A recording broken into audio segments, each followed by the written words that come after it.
Olá, tudo bem? Este é o programa Educare que começa agora aqui pelo canal NET Cidade. Hoje nós vamos falar sobre uma ONG chamada Organização Cultivar. A minha convidada é Luana Botelho, que é a fundadora e atual diretora da Organização Cultivar. Você pode participar aqui conosco mandando e-mail para programabc@net.com.br. Por que a Luana está aqui hoje para falar da Organização Cultivar? Porque ela é uma jovem de 27 anos que botou na cabeça, né, Luana, que ia fazer alguma coisa diferente, que ia fazer a diferença. Sim. Como que surgiu a ideia de criar a Organização Cultivar? Em junho do ano passado, eu estava num curso que eu faço aqui na USE de Santo André, e nesse curso a gente estava falando de caridade. E aí eu me peguei pensando quantas vezes eu repetia, eu quero ajudar alguém, quero fazer alguma coisa, mas não tenho tempo. Então, nesse momento, eu percebi que era a minha grande desculpa para fazer alguma coisa.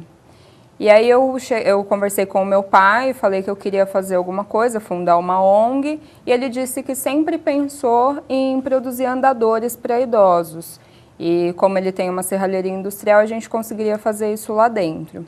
E aí eu comecei a pesquisar na internet como fundar a ONG, etc. E o primeiro conselho que eles dão na internet é: a sua ideia, já não existe alguma coisa para você incorporar ao seu trabalho? Tá, ao invés de abrir uma outra ONG, Isso, você a necessidade, né, de criar alguma coisa, ou você pode agregar para outra?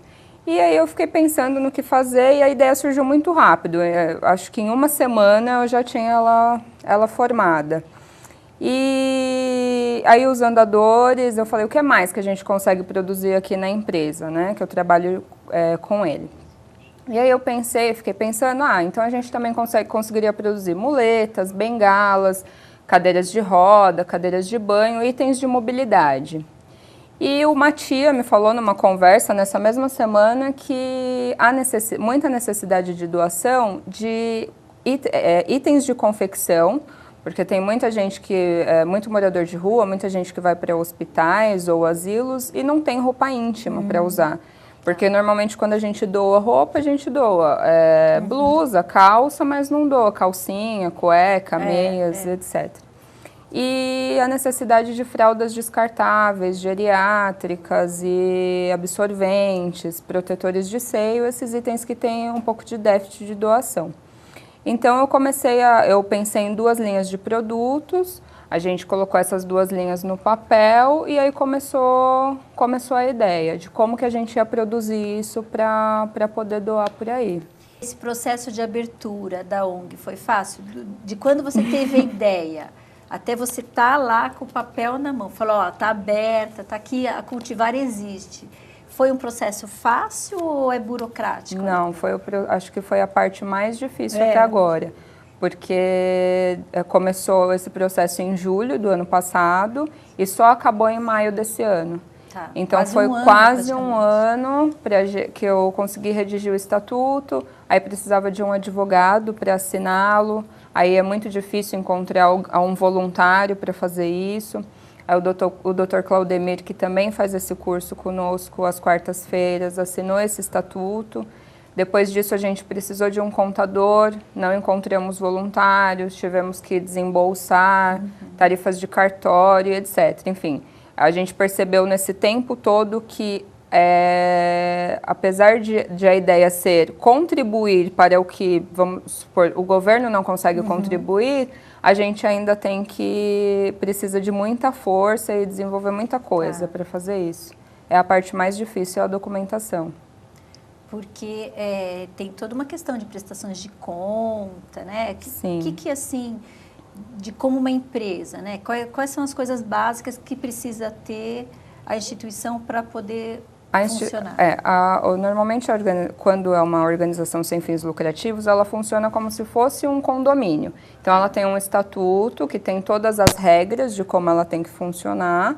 E aí, desse estatuto, sai o CNPJ, com razão social, certinho, como se fosse uma empresa. E aí, depois disso, você tem que cadastrar em Ministério da Saúde, em várias outras coisas.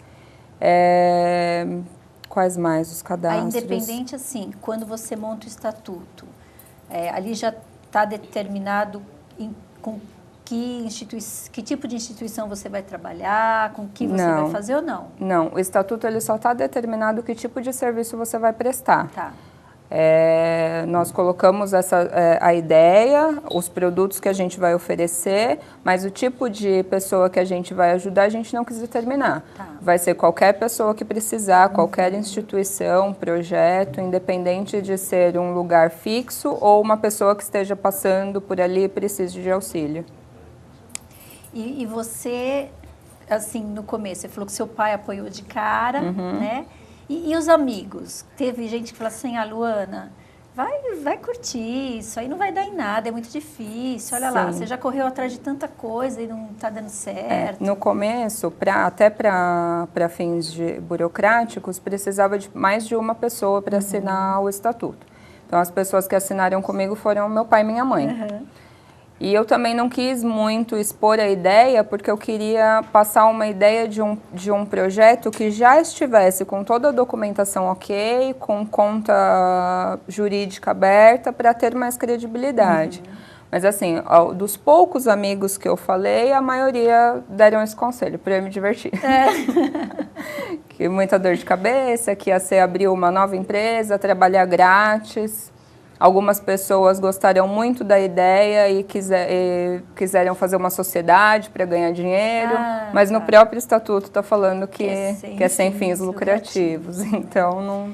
E o que te deu força para, mesmo com tantas dificuldades, poder falar, não, agora eu comecei, eu vou até o fim?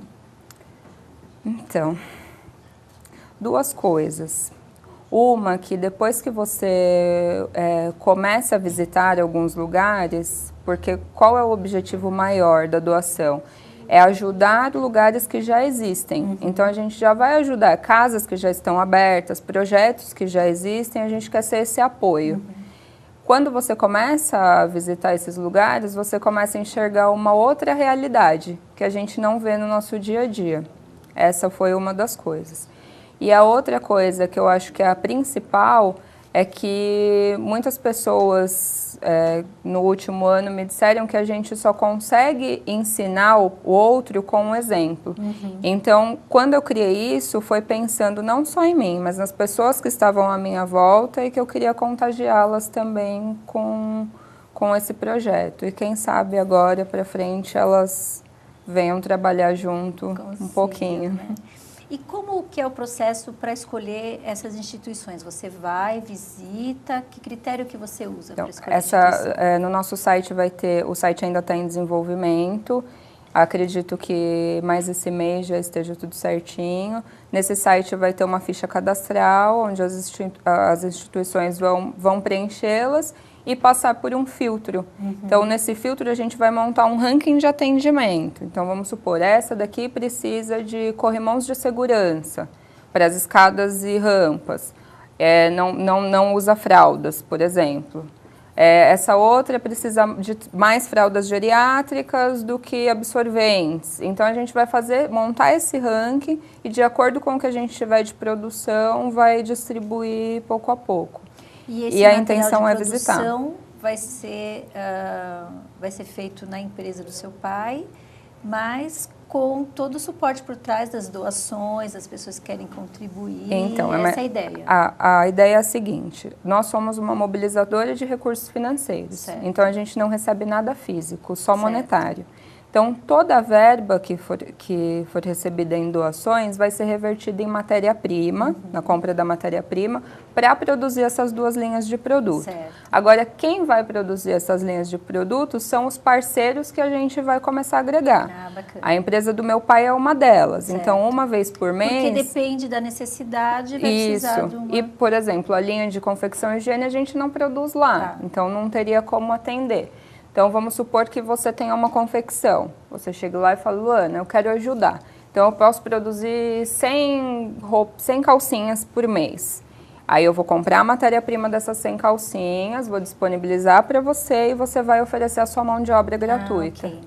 Então, essa é a ideia. Então, quanto mais parceiros produtivos a gente tiver, mais a gente vai conseguir entregar de doações. E a ONG vai participar apenas comprando a matéria-prima e encontrando as instituições. Entendi. E você já tem uma instituição que vocês selecionaram ou ainda não? Por enquanto, não. Por enquanto, a gente está terminando a parte gráfica, o site. A única coisa que nós fizemos no momento foi fizemos uma rifa beneficente para adquirir uma máquina de fraldas, porque para começar esse processo a gente não precisa depender de ninguém. Certo. Então a gente já vai começar a produção da máquina com as fraldas. A máquina produz mais 12 itens da parte de higiene que a gente já vai conseguir distribuir. E com esse tempo já começar rodando, aí vamos começar a apresentar para as empresas. Porque, por exemplo, se eu quiser participar, eu posso ser uma voluntária para ajudar a produzir Vocês têm essa máquina de fraldas, né? Sim. Não tem uma empresa. Eu, enquanto pessoa física, eu quero ser voluntária e quero ajudar. Eu posso ir lá aprender a fazer isso e no momento, determinada hora do dia, eu vou e vou ali, vou produzir para poder doar também. Sim. Pode sim, com certeza. Qualquer ajuda é bem-vinda. Bom, nós estamos aqui conversando com a Luana Botelho, que idealizou e fundou a organização Cultivar. E é uma história inspiradora para você que está jovem, né? Como ela recebeu o conselho, Luana, vai dar muito trabalho, vai curtir a vida, né? Mas é bacana a gente mostrar isso, para ver, a gente fala tanta coisa de notícia ruim, de gente que faz coisa errada para os outros, e você pode também fazer a diferença como voluntário, com o seu vizinho, é só uma questão de ter uma atitude diferente. Nós estamos aqui no programa Educare, nós vamos para um breve intervalo e voltamos já.